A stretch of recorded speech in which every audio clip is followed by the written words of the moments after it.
Assalamualaikum warahmatullahi wabarakatuh.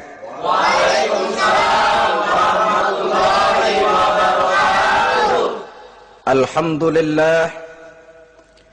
Alhamdulillahil jabbaril qahhar, al-azizil ghaffar, khaliqil jannati wan nar. Wassalatu wassalamu ala sayyidina Muhammadinil Mukhtar wa ala alihi wa ashabihil adhar, amma ba'du. Saudara-saudara kaum muslimin rahimakumullah. Pada pertemuan terdahulu di dalam membicarakan tentang hari kiamat, saya sudah menjelaskan bahwa setelah manusia menghadapi pengadilan Qadhi Rabbul Jalil, pada akhirnya terbagilah manusia dalam dua kelompok besar, fariqun fil jannah wa fariqun fis sa'ir. Sekelompok orang masuk ke dalam sorga dan segolongan lainnya lagi masuk ke dalam neraka. Maka pada pertemuan kali ini kita akan membicarakan tentang sorga dan calon-calon penghuninya. Surga dalam Al-Quran selalu disebut dengan kata-kata jannah, yang wujudnya surga itu sesungguhnya merupakan suatu tempat di akhirat nanti, yang di dalam tempat itulah Allah akan memberikan balasan berupa kenikmatan yang tiada terhingga kepada hamba-hambanya yang soleh, yang bentuk kenikmatan itu dijelaskan Allah dalam hadis qudsinya, a'dadtu li'ibadiyas salihin ma la aynun ra'at wa la uzunun sami'at wa la khatar ala qalbil bashar. Aku sediakan buat hamba-hambaku yang soleh satu kenikmatan yang belum pernah dilihat oleh mata, belum pernah terdengar oleh telinga, dan belum pernah terdetik dalam hati manusia tentang kenikmatan yang semacam itu. Jadi kalaupun dalam banyak ayat-ayat Al-Quran Allah menggambarkan tentang surga yang di bawahnya mengalir sungai-sungai, jangan disamakan dan dibandingkan dengan sungai yang ada di dunia ini. Kalau surga bercerita tentang pohon dengan segala buah-buahnya, jangan samakan dengan pohon dan segala buah-buahan yang ada di dunia ini. Kalau surga bercerita tentang istana, tentang tempat tidur, tentang permadani dan sebagainya, seluruhnya tidak sama dan tidak bisa disamakan atau dibayangkan dengan yang kita hadapi dalam kehidupan di dunia ini. Di sanalah manusia akan menemukan kehidupan yang hakiki, yang sebenar-benarnya, yang tidak akan pernah berubah untuk selama-lamanya. Adapun kehidupan di dunia ini, boleh saja kita katakan kehidupan yang kamuflase, fata morgana, atau dalam bahasa agama sering disebut dengan kehidupan khayali. Ia berubah, ia bertukar, ia berganti oleh pergeseran masa dan pertukaran waktu. Kita jadi orang kaya di dunia, bagaimanapun kayanya kita, kekayaan itu tidak lain adalah kekayaan khayali namanya. Hari ini dia kaya, besok dia boleh jatuh bangkrut. Tengoklah orang-orang kaya di dunia ini, yang tidak cuma sekedar memperkaya diri untuk dirinya sendiri saja, tapi kadang-kadang sudah mempersiapkan untuk anak-anaknya, untuk cucu-cucunya, untuk iparnya, untuk besannya, pendeknya untuk seluruh keluarganya. Tidak cukup harta cuma untuk 1, 2, 3, bahkan sampai 7 keturunan. Tidak cukup dengan uang miliaran, malah triliunan. Tidak cukup dengan punya tanah yang luas, malah gunung dibeli, laut dibeli, langit pun kalau dijual mau dibeli. Sudah melampaui batas yang dinamakan kewajaran, dihinggapi penyakit rakus bin serakah alias tamak. Lalu menghalalkan segala macam cara untuk mencapai harta, padahal itu tidak lebih dari bayangan khayali. Harta yang banyak itu mampukah menolak penyakit yang hendak datang? Harta yang banyak itu mampukah menahan tumbuhnya uban selembar di atas rambutnya? Harta yang banyak itu mampukah mencegah sebuah giginya yang hendak permisi? Dan pada akhirnya harta yang begitu banyak itu mampukah menolak kedatangan malaikat maut? Sama sekali ternyata tidak. Itulah kekayaan khayali namanya. Karena itu orang yang terbuka mata hatinya, dia tidak hanya mengejar kekayaan khayali ini, dia mengejar kekayaan hakiki yang terpendam di dalam kepribadian berupa al-akhlaqul karimah. Akhlak dan budi pekerti yang terpuji yang menghiasi jiwa dan kehidupannya. Ada sifat sabarnya, ada sifat syukurnya, ada sifat qanaahnya, dan segala macam akhlak yang terpuji. Itulah kekayaan jiwa yang tidak bisa dinilai dengan materi. Kita punya pangkat, jabatan, kedudukan tinggi, pangkat apapun di dunia ini sesungguhnya tidak lebih dari pangkat khayali. Buktinya bahwa dia pangkat khayali, pangkat di dunia ini selalu ada bekasnya. Saudara kenal ada bekas camat? Ada? Ada bekas lurah, ada bekas gubernur, ada bekas menteri, ada bekas presiden. Hari ini dia lurah, besok bekas lurah. Hari ini dia camat, besok bekas camat. Hari ini dia menteri, besok bekas menteri. Pangkat khayali. Maka Quran menganjurkan jangan pangkat khayali yang kita kejar mati-matian. Sampai menggunakan sistem jilat atas, injak bawah, sikut kiri kanan, yang penting dapat kedudukan. Padahal itu tidak lebih daripada pangkat khayali. Quran menganjurkan carilah pangkat hakiki. Kedudukan di sisi Allah, maqam di sisi Allah, itulah pangkat yang sebenarnya. Apa jalan ke arah sana? Quran memberikan petunjuk. Wa minal laili fatahajjad bihi nafilatan lak asa ayyab'asaka rabbuka maqaman mahmuda. Di keheningan malam, dikala orang tidur nyenyak, bangunlah engkau tahajud kepada Allah Tuhanmu. Pasti kalau itu kau laksanakan, Allah akan menempatkan engkau di satu tempat yang terpuji, mendapat pangkat yang hakiki dan bukan sekedar pangkat khayali. Kita berusia muda, muda kita ini pun muda khayali. Berapa lama kita muda? Hari berubah jadi minggu, minggu bertukar menjadi bulan, bulan pergi datanglah tahun. Pergeseran masa dan pertukaran waktu membuat kita jadi berubah. Kulit yang tadinya kencang jadi lentur dan keriput. Segalanya berubah. Oleh karenanya, pada kehidupan di surga nanti, orang akan menemukan kehidupan yang hakiki, yang tidak akan pernah berubah untuk selama-lamanya. Nah, kita akan mulai dengan menjelaskan bagaimana sebenarnya keadaan surga itu. Pertama, luasnya. Berapa sih luasnya surga?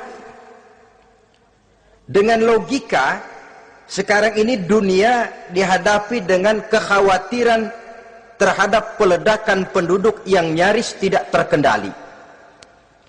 5 miliar lebih jumlah manusia yang nongkrong di permukaan bumi. Tapi sesungguhnya planet bumi yang kita tinggali ini cuma satu planet kecil dari 9 buah planet yang berada dalam sistem tata surya matahari yang lazimnya kita namakan galaksi. Selain tata surya matahari yang namanya galaksi itu, masih terdapat lagi galaksi-galaksi lain yang dengan sendirinya juga dikitari oleh planet-planet lain. Dan bumi kita yang kita tinggali ini, yang dihuni oleh tidak kurang 5 miliar manusia, hakikatnya cuma setitik debu di tengah angkasa alam yang luas ini.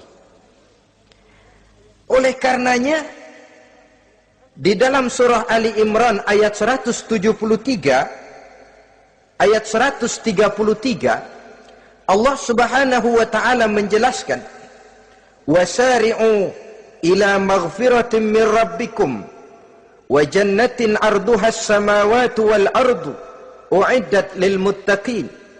bersegeralah kamu menuju ampunan Allah dan surga yang luasnya seluas langit dan bumi. Seluas langit dan bumi.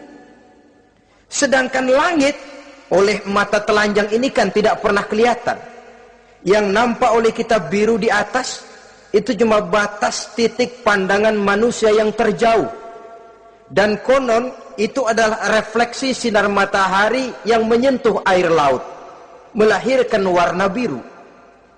Sedangkan hakikat langit itu sendiri sampai hari ini belum terjangkau oleh kemajuan ilmu pengetahuan. Sejauh-jauhnya manusia pergi baru ke bulan. Mungkin dalam beberapa tahun mendatang dia akan pergi ke planet-planet Mars dan planet-planet lainnya. Tapi itu masih terbatas dalam sistem tata surya matahari atau galaksi kita ini. Belum lagi sampai kepada langit yang pertama. Surga yang disediakan untuk orang-orang saleh ini luasnya seluas 7 lapis langit dan bumi. Jadi saudara tidak usah berpikir khawatir di surga nanti kehabisan kapling. Di dunia ini saja masalah tempat tinggal sekarang ini jadi masalah pelik karena memang peledakan penduduk seiring dengan perkembangan tentang lapangan kerja yang harus disiapkan, sekolah yang mesti disediakan, sarana pendidikan yang harus disiapkan, rumah sakit untuk menjaga kesehatan, dan kompleks betul masalahnya. Tetapi di surga nanti arduhas samawati wal ard, luasnya seluas 7 lapis langit dan bumi. Satu keluasan yang hanya Allah saja yang maha tahu tentang batas-batasnya. Itu tentang luasnya surga. Lalu bagaimana keadaan di surga? Apakah ada bangunan-bangunan, taman-taman, kebun-kebun? Tentu ada. Di surga ada kebun yang tanamannya berupa tumbuh-tumbuhan dan menghasilkan buah-buahan yang buah-buahannya pun boleh dimakan oleh manusia. Karena tidak akan pernah ada larangan lagi dalam kehidupan di sana. Dalam surah Ar-Rahman ayat 54 misalnya, kita dapati penjelasan dari Allah Subhanahu wa taala, "Wajanal jannataini dan." Begitu juga dalam surah Waqiah ayat 32 dan 33. Allah menjelaskan, "Wa fakihatin kasiratin la maqtu'ati wa la mamnu'ah." Dan di dalam surga itu terdapat buah-buahan yang sangat banyak sekali, yang tidak pernah putus-putusnya, wala mamnu'ah, dan tidak dilarang untuk mengambilnya. Yang dimaksud la maqtu'ah, tidak terputus, artinya buah-buahan di surga itu begitu kita petik keluar lagi gantinya, dipetik lagi keluar lagi gantinya. La maqtu'ah, tidak pernah putus. Lainkan pohon di dunia ini. Ini hari kita petik keluar lagi kapan? Musim tahun depan. Nungguin kita. La maqtu'ah, tidak pernah terputus buah-buahan itu, wala mamnu'ah, dan tidak terlarang untuk memetiknya. Adakah pohon pisang? Pohon pisang ada. Anggur? Anggur banyak. Delima pun ada. Tetapi sekali lagi, bagaimanapun hakikat buah di surga cuma sama dalam nama tapi lain dalam wujudnya. Nanti saudara pikir, di surga pisang, di sini juga banyak kalau cuma pisang mah. Di surga anggur, di pasar banyak anggur. Ini cuma nama yang sama, hakikatnya tentu berbeda. Sebab kalau hakikatnya juga sama, ya nggak usah sampai ke akhirat, di sini pun cukup. Adanya nama-nama ini cuma untuk memberikan gambaran tentang buah-buah yang ranum, yang nikmat, yang lezat, dan yang digemari oleh manusia. Dan jangan heran, kalau di dunia ini biasanya pohon itu akarnya di bawah, buahnya yang di atas, maka di surga nanti terbalik pohon itu. Akarnya yang di atas, buahnya yang ke bawah. Sehingga orang nggak perlu tangga, Dan ngambil buah tinggal metik saja, nggak perlu naik, nggak perlu manjat, nggak perlu bersusah payah. Saudara-saudara kaum muslimin rahimakumullah. Kemudian bangunannya bagaimana? Surga itu pun bertingkat.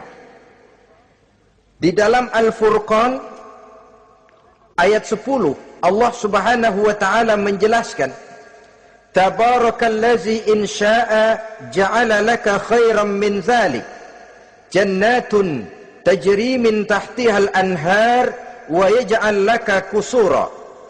Maha suci Allah yang apabila ia menghendaki dijadikannya untuk kamu yang lebih baik daripada kehidupan dunia ini, yaitu surga yang di bawahnya mengalir sungai-sungai, dan dibangunkannya untuk kamu istana-istana di dalam surga. Jadi bangunan di surga pun berbeda sesuai dengan amalan orang yang masuk ke dalamnya. Seperti halnya perumahan di dunia ini, ada yang masuk kelas pondok indah, ada juga yang masuk kelas pondok pindah. Itu kan tidak sama itu. Ada pondok indah, ada pondok pindah. Sudah pondok pindah lagi. Kenapa bisa berbeda begitu? Ya tergantung kekuatan ekonominya.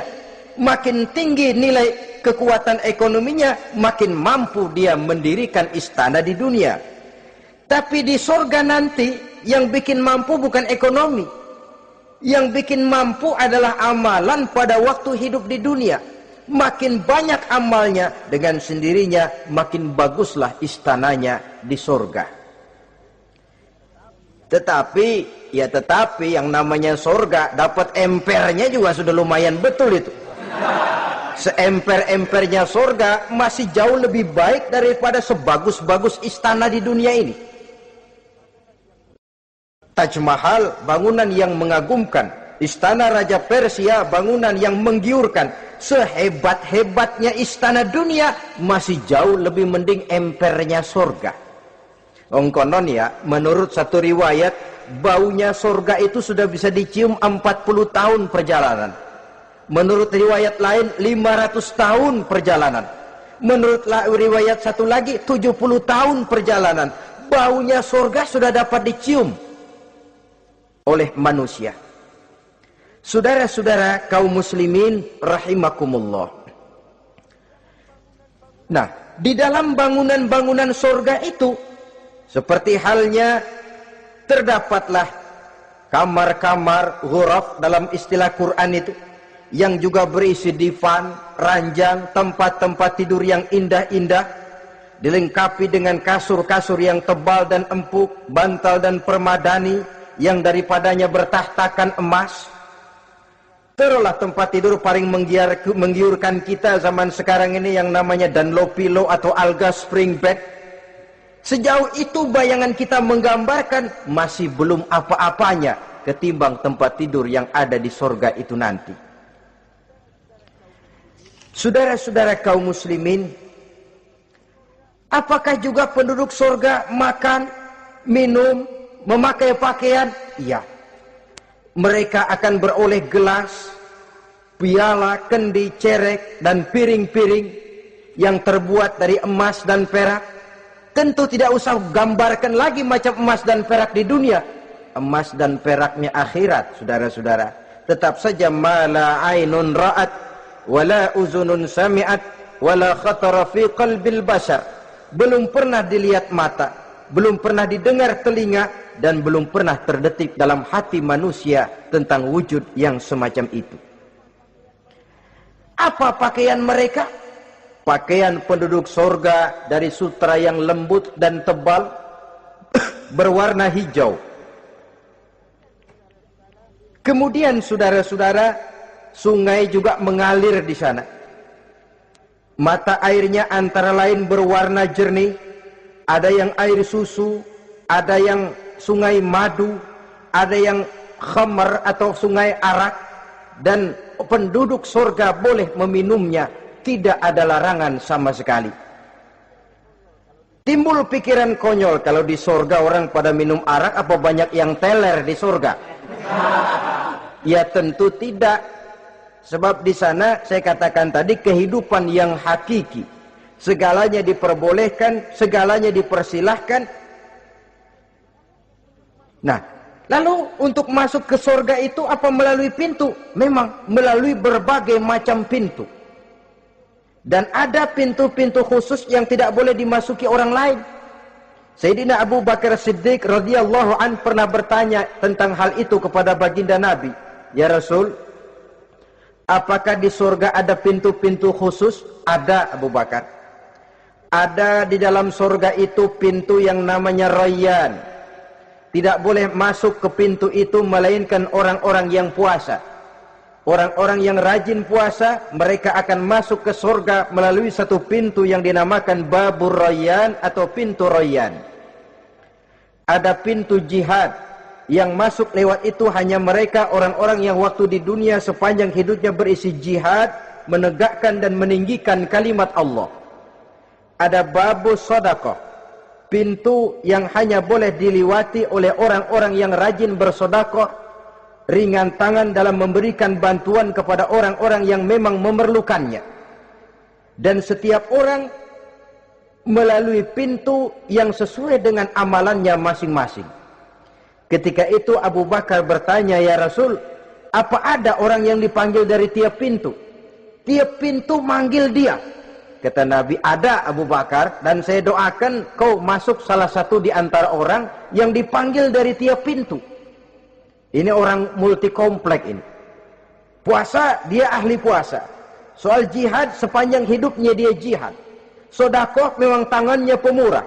Tahajud memang tiap malam. Sementara itu akhlaknya luhur. Tiap pintu manggil dia.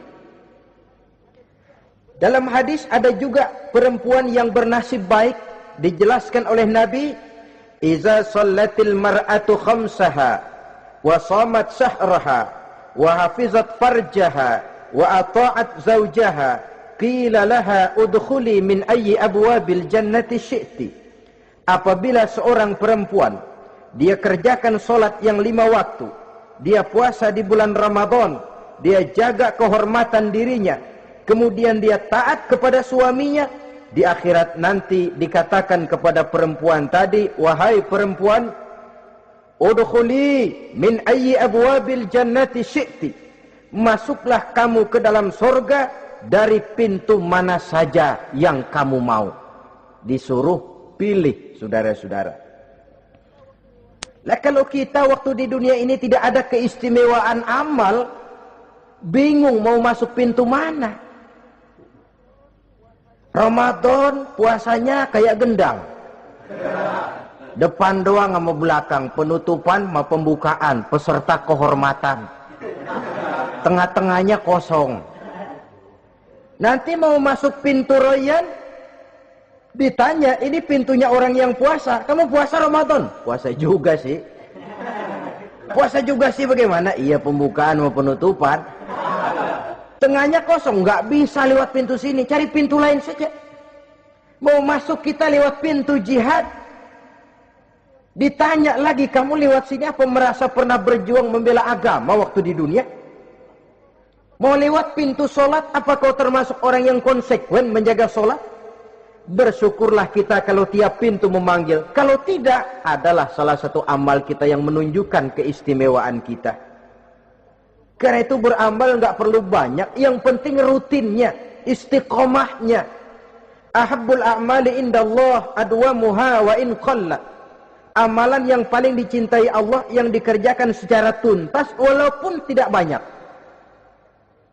Saudara baca ayat Quran nggak banyak, satu malam cuma 3 ayat, tapi rutin tiap malam 3 ayat, tiap malam 3 ayat.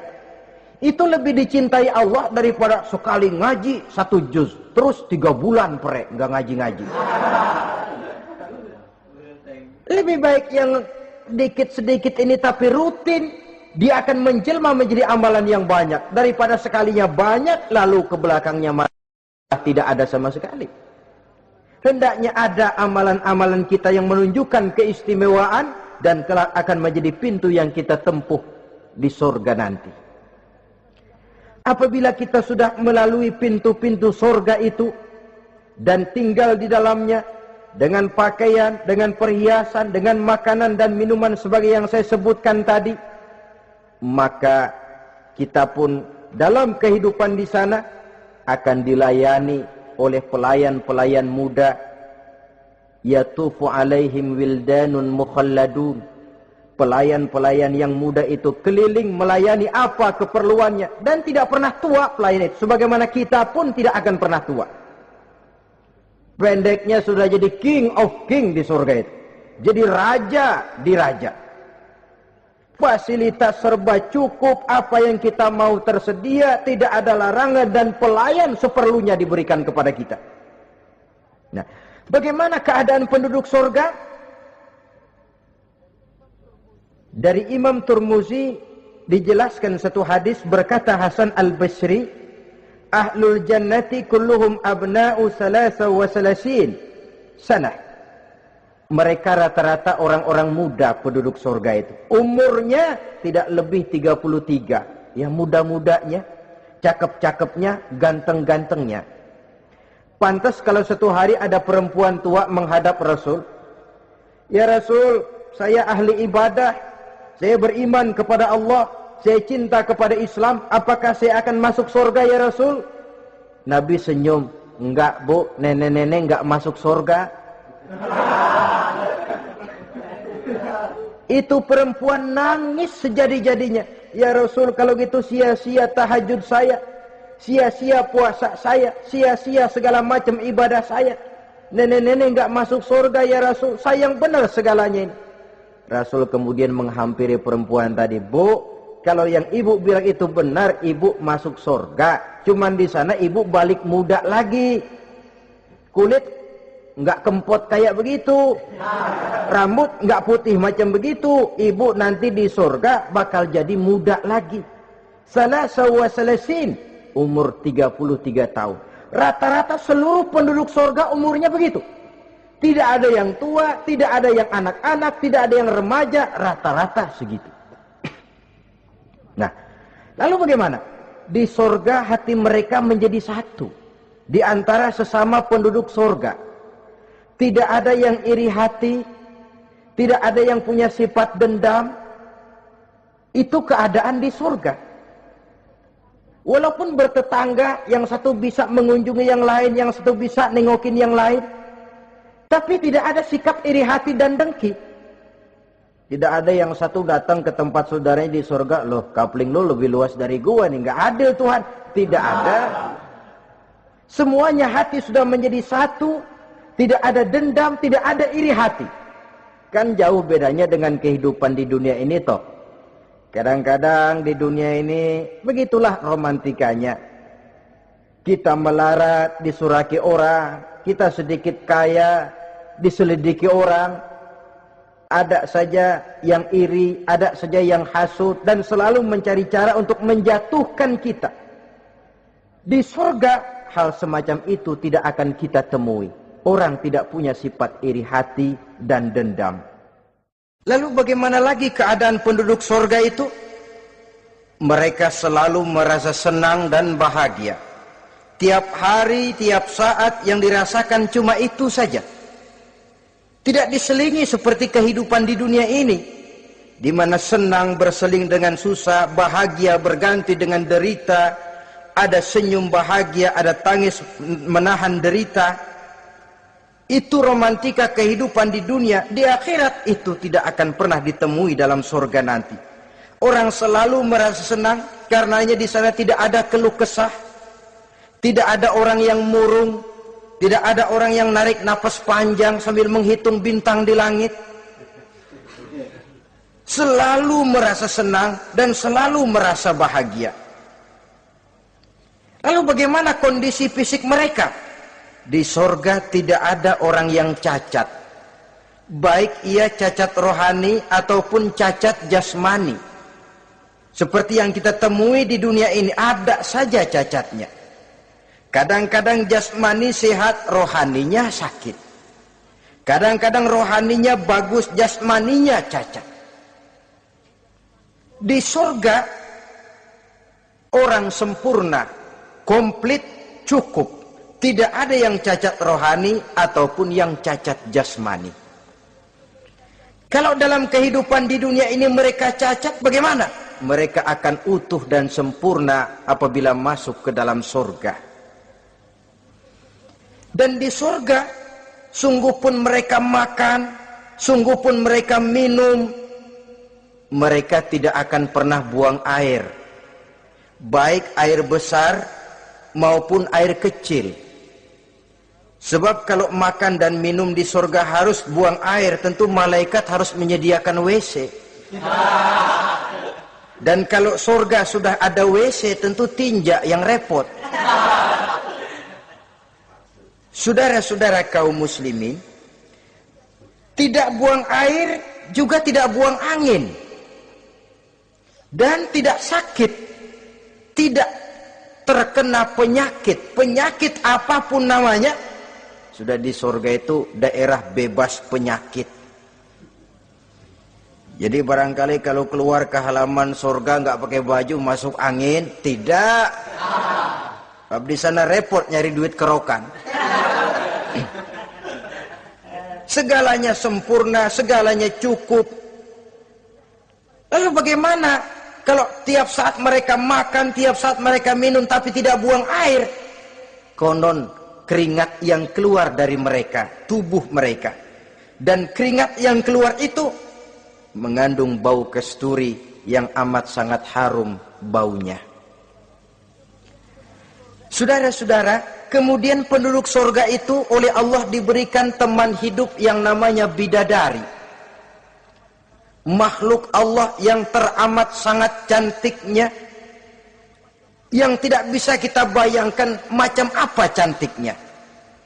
Barangkali kalau kita menonton film, kita kagum dengan bintang-bintang film kenamaan yang cantiknya selangit. Itu mah belum ada seujung kukunya dari para bidadari. Mereka dalam Quran disebut azwajun mutahharah, istri yang disucikan. Apa pengertian suci di sini? Belum pernah tersentuh sebelumnya, baik oleh manusia, baik oleh jin, baik oleh malaikat sekalipun. Jadi memang orisinil, build up dari sononya belum kepake. Khusus untuk manusia yang masuk surga. Belum pernah kepegang sama manusia. Jangankan manusia, jin dan malaikat saja belum pernah megang. Lain kan di dunia sekarang ini, kita mau cari barang orisinil sudah repot. Ya mujurlah kalau saudara menemukan seorang gadis yang orisinil paten, masih build up, barangkali mujur. Tapi umumnya terutama di kota-kota besar, ya sudah kita dapat second hand juga masih lumayan. Kalau tidak rongsok-rongsok bener mah, ini kadang-kadang sudahlah second hand, kondisinya juga 30%, udah mesti nyervis melulu kita ini. Saudara-saudara, azwajun mutahharah, belum pernah tersentuh oleh siapapun. Lalu makna toharah ini, mereka selalu suci, tidak pernah baik menstruasi atau mencret. Tidak pernah. Dan kalau perempuan kita, istri-istri kita di dunia ini kan 1 minggu dalam sebulan terkena dapat fasilitas dia untuk tidak sholat, untuk tidak ibadah, masa haid itu. Perempuan di surga yang namanya bidadari tidak akan pernah mengalami haid. Lalu apalagi keistimewaannya? Selalu perawan. Tidak pernah janda. Walaupun tiap hari dipakai, habis dipakai perawan lagi. Saudara-saudara yang saya hormati, itu diperuntukkan untuk penduduk-penduduk surga. Loh itu laki-laki itu. Iya, kalau perempuan bagaimana? Satu riwayat menjelaskan mereka akan menjadi ratu di surga. dengan segala kenikmatan yang juga tidak pernah mereka bayangkan sebelumnya. Riwayat lain menjelaskan bahwa mereka juga akan berkumpul dengan suami, istri, dan anak-anaknya jikalau mereka memang orang-orang soleh. Ada juga riwayat lemah menjelaskan bahwa mereka akan mendapat bidadara istilahnya. Saudara-saudara kaum muslimin rahimakumullah. Pendeknya, surga dan seluruh kenikmatan yang ada di dalamnya tidak pernah mata melihat, belum pernah telinga mendengar, belum pernah terdetik dalam hati manusia. Oh, di surga begini kali ya. Berbeda dengan itu. Oh, bidadari begini kali ya. Kalau masih begini kali ya, masih bisa dibayangin. Ini sudah nggak bisa dibayangin. Jadi nggak usah begini ya begitu ya. Saudara-saudara, apabila orang sudah masuk ke dalam surga, bertemu dengan sesama teman waktu di dunia, surah At-Tur menjelaskan ayat 25-26, wa aqbala ba'dhum ala ba'di yatasaalun qalu inna kunna qablu fi ahlina musfikin famanna Allahu alaina wa waqana azabas samum. Apabila mereka telah masuk ke dalam surga, sebagian yang lain berkunjung kepada sebagian yang lain. Cara kita belah sono, ini teman kita dulu waktu di dunia, yuk samperin yuk. Ba'duhum ala ba'di yatasaalun, saling tanya menanya. Kalau istilah kita, sampai juga kemari? Iya. Saya waktu di dunia dulu sebenarnya sudah khawatir, takut mendapat azabnya Allah. Tapi Allah memberikan karunia kepada saya diselamatkan dari azab, dari mara bahaya neraka, sampailah saya ke dalam surga ini. Alhamdulillah. Bagaimana kabarnya ente? Alhamdulillah saya juga sampai ke surga ini. Si fulan bagaimana? Nyangkut kali dia mah di neraka. Yatasaalun, saling tanya menanya hal ihwal dan keadaan mereka.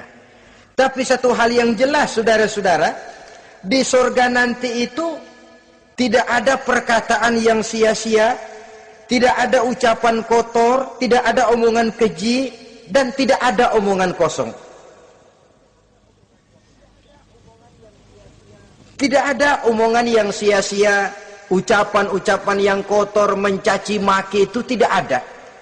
Karena sifat marah pun tidak ada dalam surga. Kalau di sini kadang-kadang sedikit marah sudah semrawut, kata-kata kita sudah out of control. Di sana tidak ada kata-kata kosong yang tidak ada manfaat dan tidak ada gunanya. Saudara-saudara kaum muslimin rahimakumullah.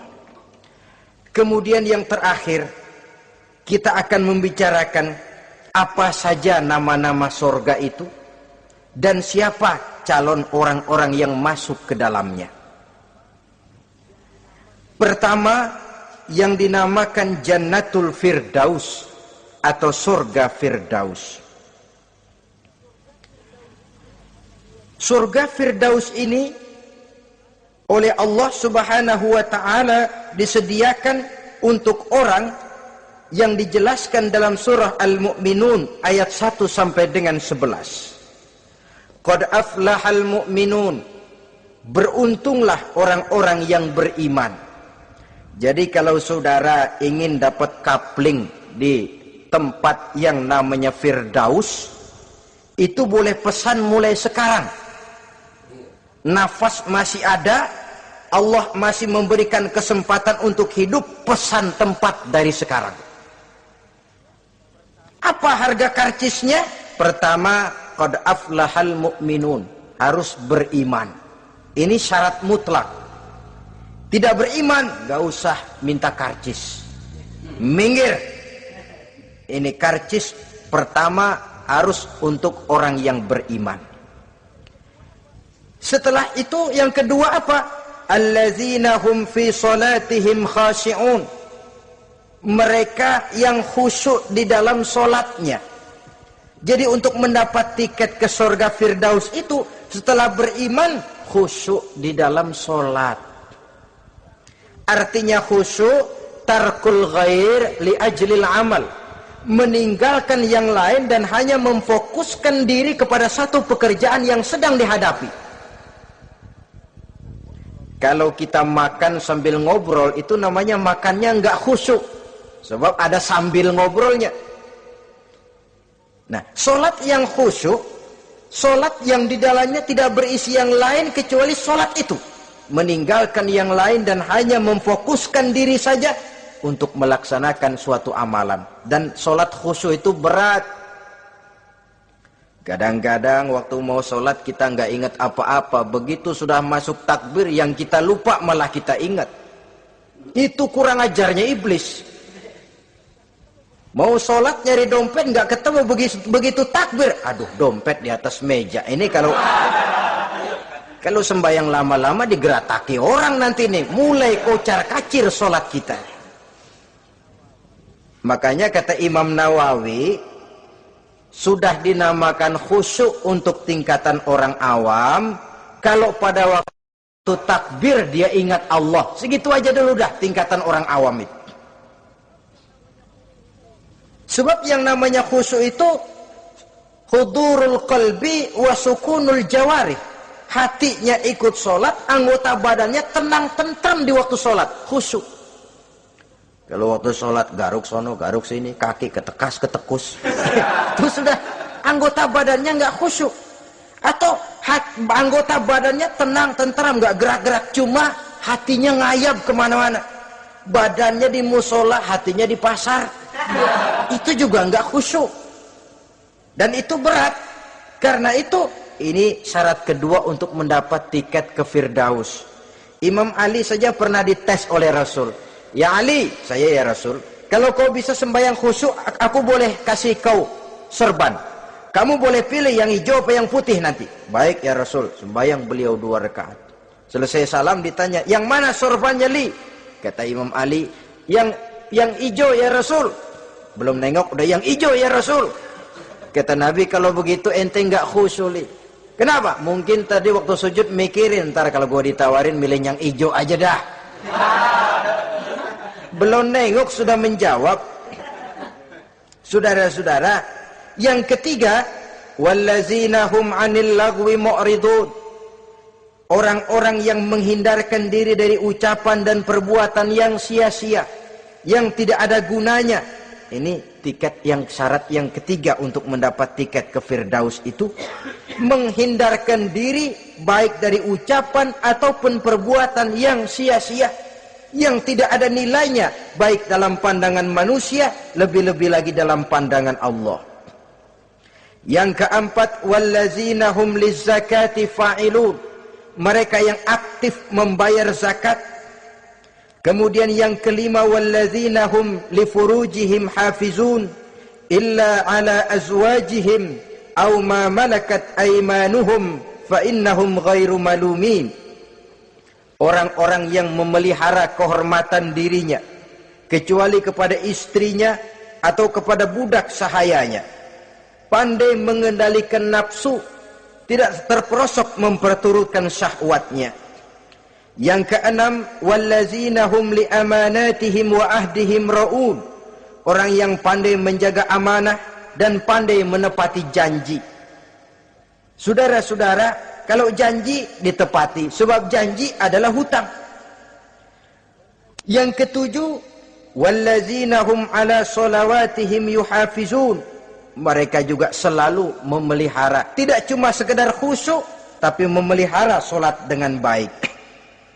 Ayat ke-11 dari Al-Mu'minun ini ditutup oleh Allah dengan jelas, ulaika humul warisun allazina yarisunal firdausa hum fiha khalidun.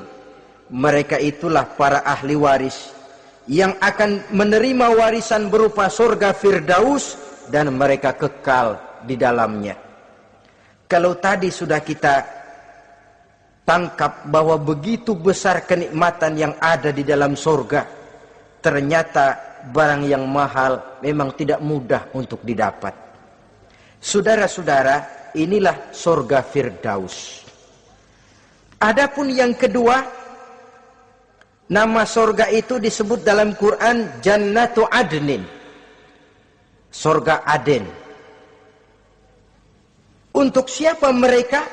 Dalam surah Ar-Ra'd ayat 22 dan 23 Allah menjelaskan, wallazina sabaru ibtigha'a wajhi rabbihim wa aqamus shalah wa anfaqu mimma razaqnahum sirran wa alaniyah wa yadra'una bil hasanati sayyi'ata ulaika lahum uqbad dar jannatu adnin yadkhulunaha.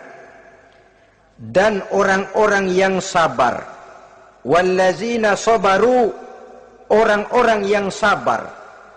Sabar dalam apa? Ibtigha'a wajhi rabbihim, dalam menuntut keridhaan Allah. Sabar dalam mencari keridhaan Allah. Sujud mencari keridhaan Allah, sabar. Puasa mencari keridhaan Allah, sabar. Melaksanakan segala macam ibadah untuk mencari keridhaan Allah, sabar. Ini syarat untuk mendapat tiket ke surga Aden nanti, Jannatu Adnin. Sabar dalam mencari ridho Allah. Apalagi di zaman sekarang katanya persaingan hidup makin tajam, lapangan kerja makin sulit, mental hipokrit makin merajalela, golongan munafik alias bunglon ada di mana-mana.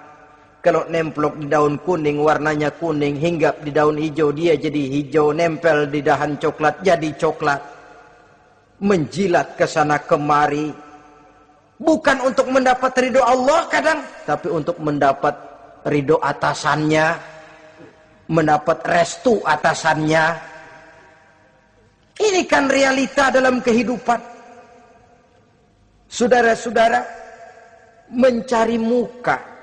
Padahal seorang muslim ibtigha'a wajhi rabbihim, sabar dalam mencari ridho Allah. Lalu wa aqamus shalah, mereka mendirikan solat. Di sini hanya pengertian umum, mendirikan solat. Kalau dalam Firdaus tadi ditegaskan, tidak cuma sekedar mendirikan, tapi juga khusyuk dan memelihara. Ini mendirikan, saudara-saudara. Maaf, ada orang yang mengerjakan solat, ada orang yang mendirikan solat. Apa bedanya itu? Kalau mengerjakan sholat cuma sekedar gugur kewajiban. Pokoknya gugur kewajiban beres. Kadang-kadang pulang sembahyang Jumatnya bersendal. Enggak sembahyang dia, sembahyang. Kok nyolong sendal pulangnya? Itu baru ngerjain sholat, belum mendirikan sholat. Kalau mendirikan sholat, selesai sholat, ajaran sholat diterjemahkan dalam kehidupan. Itu mendirikan namanya. Ada istimror, kontinuitas alias kesinambungan. Selesai sholat, akhlak sholat, ajaran sholat diterjemahkan di luar sholat. Itu makna aqamus sholah. Apalagi syarat yang ketiga untuk mendapat tiket ke surga Aden ini, wa anfaqu mimma razaqnahum sirran wa alaniyah, menginfakkan, membelanjakan di jalan Allah rezeki yang diberikan kepada mereka, baik terang-terangan maupun sembunyi-sembunyi. Maka sedekah itu terang-terangan baik, sembunyi-sembunyi juga baik kalau niatnya ikhlas karena Allah. Terang-terangan baik, kenapa? Untuk merangsang orang lain supaya berbuat seperti kita. Bukan untuk dipuji, bukan untuk mendapat ria. Saudara-saudara, saya yang miskin nyumbang 100.000, saudara berapa yang kaya? Ini boleh untuk merangsang orang lain. Tapi kalau untuk ria, itu tentu dilarang oleh agama. Terang-terangan boleh, sembunyi juga boleh, bahkan itu yang dianjurkan oleh Nabi. Tangan kiri tidak tahu apa yang diberikan oleh tangan kanannya. Saudara-saudara, lalu yang keempat, wa yadra'una bil hasanati sayyi'ata, mereka menolak kejahatan dengan kebaikan. Dia hanya tidak berteriak-teriak tentang kemiskinan, tapi melakukan usaha bagaimana mengatasi kemiskinan. Dia tidak hanya berteriak dengan mengemukakan berbagai macam kemunkaran, tapi mengimbanginya dengan menanamkan segala macam kebajikan. Seperti sekarang ini tuh, air saja kalau cuma dibendung tapi tidak disalurkan kan ngebludak, jebol bendungan. Kita cuma teriak anak-anak muda dihantam oleh kebudayaan barat yang merusak moral. Tapi mana kebudayaan Islam kita? Gak pernah kita timbulkan. Musuh kita adalah kemiskinan dan kebodohan, jelas. Tapi apa langkah ekonomi yang kita lakukan untuk mengatasi kemiskinan? Dan bagaimana upaya kita meningkatkan mutu pendidikan? Kadang-kadang yang mutunya baik, mahalnya nggak kejangkau oleh lapisan rakyat yang di bawah, menengah ke bawah ini. Itu yang jadi problem. Orang yang mendapat tiket ke surga Adan ini, mereka menolak kejahatan dengan mengimbanginya, melakukan kebajikan. Tidak cuma teori, tidak cuma propaganda, tapi ada langkah konkret bahwa untuk membentengi kemaksiatan harus diperbanyak munkarat. Untuk mengimbangi segala macam perbuatan durjana harus dikembangkan majelis taklim pesantren, menghidupkan akhlak Islamiyah dalam kehidupan sehari-hari. Wa yadra'una bil hasanati sayyi'ah. Orang semacam itulah yang akan mendapat tiket ke surga Aden atau Jannatu Adnin nanti. 2. Adapun surga yang ketiga dinamakan Jannatun Naim. Surga Naim. Naim mengandung arti penuh kenikmatan. Tiketnya sederhana saja. Al-Qalam ayat 34. Inna lil muttaqina inda rabbihim jannatu naim. Sesungguhnya bagi orang-orang yang bertakwa kepada Allah, mereka akan mendapat balasan berupa Jannatun Naim. Surga Naim namanya. Jadi tidak banyak untuk mendapatkan surga Naim ini, cuma takwa. Cuman takwa yang jadi banyak. Apa itu takwa? Sekarang ini kan takwa jadi lalap. Dan orang sering menggunakan istilah agama di zaman sekarang ini untuk maksud yang tidak sama dengan maksud agama. Padahal takwa ini jelas, sebelum Islam datang ke Indonesia, kita orang Indonesia tidak kenal kata-kata takwa. Maka kalau harus menggunakan kata takwa, pengertiannya harus dikembalikan kepada pengertian Islam. Ini sih enggak. Orang yang mana aja kalau dilantik bertakwa kepada Tuhan yang Maha Esa, bertakwa, sampai membleh tuh bibir, bertakwa. Tapi kalau sudah megang jabatan, kadang-kadang takwa ngalor dia ngidul, tidak relevan lagi. Lalu apa sih yang namanya takwa itu? Sederhana saja, imtisalul awamir wajtinabun nawahi, itulah takwa. Melaksanakan segala yang diperintah, menjauhi yang dilarang, itu takwa. Menjalankan perintah dengan meninggalkan larangan, apa bedanya? Kalau melaksanakan perintah boleh sesuai dengan kemampuan, tapi menjauhi larangan mutlak. Laksanakan perintah Allah sesuai dengan kemampuanmu, tapi tinggalkan larangan Allah mutlak. Mampu tidak mampu, tinggalkan. Enak kalau ada perintah, jauhi larangan Allah semampu kamu. Ya enak, tinggal kita milih. Saya belum mampu ninggal teler itu, lezat itu, belum mampu. Yang boleh semampu kita melaksanakan perintah. Sholat semampu kita, asal jangan mampu lalu pura-pura tidak mampu. Puasa semampu kita. Jihad semampu kita. Tapi kalau sudah meninggalkan larangan mutlak, mampu tidak mampu, harus ditinggalkan. Jadi kelihatannya sederhana takwa ini, tapi masalahnya rumit. Melaksanakan yang diperintah, menjauhi yang dilarang. Dan itu tiket untuk mendapatkan surga Naim atau Jannatun Naim. Yang keempat, saudara-saudara, di antara nama surga itu ada yang disebut surga ma'wa atau Jannatul Ma'wa. Apa tiket untuk sampai ke sana? Surah An-Nazi'at ayat 40 dan 41. Wa amma man khafa maqama rabbih wa nahan nafsa 'anil hawa fa innal jannata hiyal ma'wa. Sesungguhnya orang-orang yang takut kepada larangan Tuhannya, wa nahan nafsa 'anil hawa, dan sanggup mengendalikan nafsu, sanggup mengendalikan diri dari memperturutkan hawa nafsu, fa innal jannata hiyal ma'wa, surga ma'walah tempat tinggalnya nanti. Jadi tiket ke Jannatul Ma'wa ini, pertama khafa maqama rabbih, takut kepada batas-batas yang telah ditentukan oleh Tuhannya. Ini batasnya, kamu jangan nyebrang ke sini. Ini batas yang halal, ini yang haram, ini yang hak, ini yang batil, ini yang ma'ruf, ini yang munkar. Orang yang ingin mendapat tiket ke ma'wa, dia takut batas-batas itu. Lalu sanggup mengendalikan diri, tidak sampai memperturutkan hawa nafsunya. Itu tiket ke surga ma'wa. Yang kelima dinamakan surga Darussalam atau Jannah Darussalam. Dijelaskan dalam Al-An'am ayat 126 dan 127. Wa hadza sirata rabbika mustaqima wa qad fassalna al-ayati liqaumin yatazakkarun lahum darussalam inda rabbihim wa huwa waliyuhum bima kanu ya'malun. Inilah jalan Tuhanmu yang lurus. Telah kami pisahkan ayat-ayat kami bagi kaum yang mau berfikir. Jadi kelihatan di sini untuk mendapat tiket ke Darussalam, istiqomah mengikuti jalan lurus, istiqomah berpegang kepada Islam, dan pandai membedakan apa yang memang oleh Allah sudah dibedakan, antara yang hak dan batil, antara yang benar dan salah, dan selalu ingat kepada ayat-ayat Allah. Itu surga Darussalam. Yang keenam dinamakan Darul Muqamah. Siapa penghuninya? Surah Fatir ayat 34-35.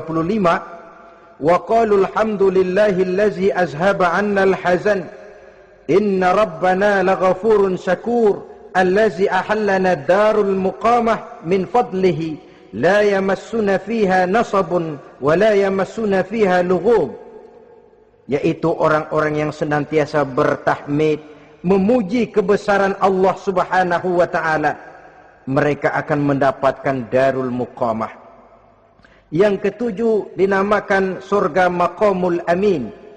Ini pun disediakan untuk orang yang bertakwa, seperti dalam Ad-Dukhan ayat 51, innal muttaqina fi maqamin amin. Dan yang terakhir, yang kedelapan adalah surga khuldi atau Jannatul Khuldi. Dalam surah Al-Furqan ayat 15 dijelaskan, qul adzalika khairun am jannatul khuldi allati wu'idal muttaqun kanat lahum jazaan wa masira. Saudara-saudara kaum muslimin rahimakumullah, oleh terbatasnya waktu, inilah sekelumit tentang surga dan calon-calon penghuninya. Mudah-mudahan dijadikan kita oleh Allah termasuk salah seorang di antara calon-calon yang kelak akan menjadi penghuni surga, mendapat kenikmatan yang kekal dan abadi di dalamnya. Amin ya rabbal alamin. Terima kasih atas segala perhatian. Mohon maaf atas segala